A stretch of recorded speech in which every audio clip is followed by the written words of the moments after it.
Fat grafting or fat transfer to the breasts is a technique used to add volume to the breasts by using your own fat.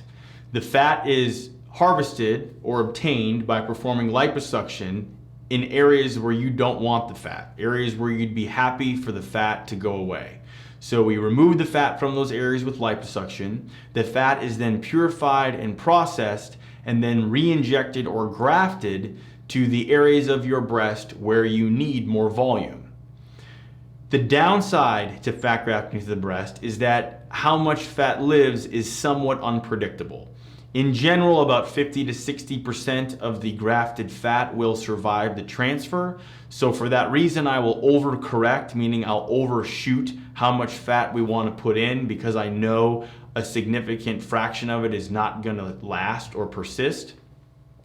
So that is the main downside to fat grafting. The other main downside is that it doesn't add as much structure as an implant. If you want that convex upper pole, an implant can create that structure and that sort of architecture inside to create that convexity or that upper pole fullness. Fat cannot do that.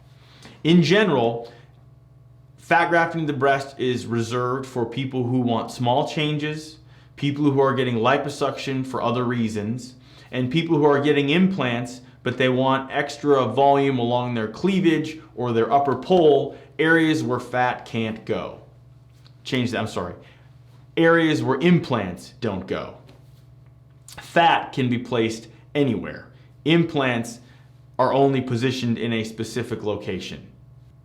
You might also ask, well, what about mammograms? If you inject fat into my breast to add volume, is that going to affect my mammograms? And the answer is yes, it will affect your mammograms. However, a study out of the University of Pittsburgh found that the mammography radiologists, meaning the radiologists that look at mammograms, that they can tell the difference between precancerous lesions and injected fat. They found that the mammograms of fat grafting did not alter fat grafting did not alter the mammograms any more than breast lifts and breast reductions alter the mammograms. And people get breast lifts and breast reductions all the time.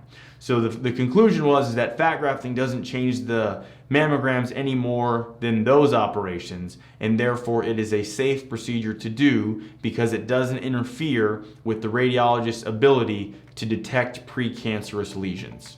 To learn more, check out our website where you can upload your photos and concerns as a virtual consult. You can also check out our price estimator to get pricing information for all the various procedures we offer.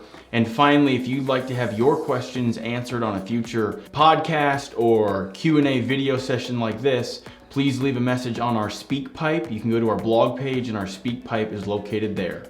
Thanks for listening.